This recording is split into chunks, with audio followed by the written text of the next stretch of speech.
I'm Ericka Young, and we're back. I'm really excited to talk to you about now your money present. We already talked about your money past, and I know sometimes that's the challenging thing, is to uncover and get still enough to know what happened back in the day. But it's super easy to know what's going on right now. We just don't want to look at it. And so I want to give you a tip, or I really want you to really think about something that Michael Jackson said. Michael Jackson said, "I'm looking at the man in the mirror and I'm asking him to change his ways." I want you to look in the mirror. Now, some might say that Michael took it too far, and so he changed everything he saw in the mirror. I want you to just change what you see in your finances right now. And a lot of the times that's scary, it's uncomfortable, because it forces you to really admit where you've made mistakes with money.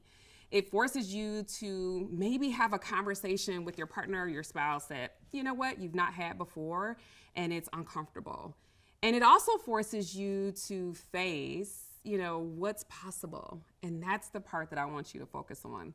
My husband and I, when we got married, we had about $60,000 in debt when we faced our money present at the time.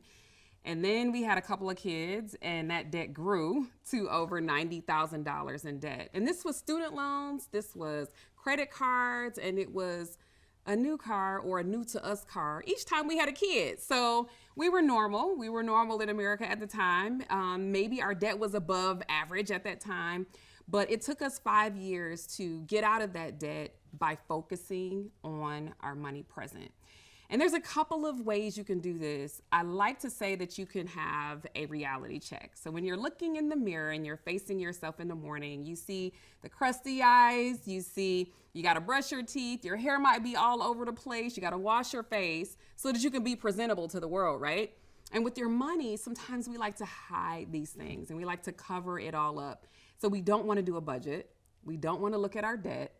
We don't want to add up our spending. We're not interested in understanding anything about our bad habits, right? These are all things that give us a little bit more anxiety. But if we don't face it, if we don't pay attention, then we can't change it. If we don't look in the mirror, then we don't know that we've got something stuck in our teeth, right? So I want you to look in the mirror and see what needs to change. Right? Let's just take this hint from Michael. Don't go as far as he did, but let's make sure that our money is in the right place. When we were getting out of debt, one of the things that was super hard for me was divulging my credit report, because as a young person, early in my 20s, I was a college graduate, but I was not great at money. I already had a delinquency. I didn't want to share my credit score. I didn't want my fiance at the time to look at me and say, "What in the world did you do with your money?" So I was very apprehensive about having that conversation. But when we went to counseling, I was forced into having the conversation because our pastor at the time, he gave my credit report to Chris and Chris's credit report to me. And yeah, that was super duper hard because I didn't even get a say in this thing. He just handed them each to each other. And the hardest part was admitting my mistakes to somebody that I really cared about. And I would even say that sometimes it's hard for you to admit it to yourself. So I think the very first thing is to think about what are some of the things in your present that you're having anxiety about, that you're not very proud of, that you wish was different. For me, it was the debt. For me, it was my credit score. For me, it was wanting to make sure that there was something different in my future than what I had in my past. And so I really wanted to make sure that getting out of debt was a part of that plan. So for me, the first thing was, let's figure out how long it's going to take to get free of this debt and be committed to it. I had to do a budget and I had to do a debt reduction plan. And I encourage you to do the same.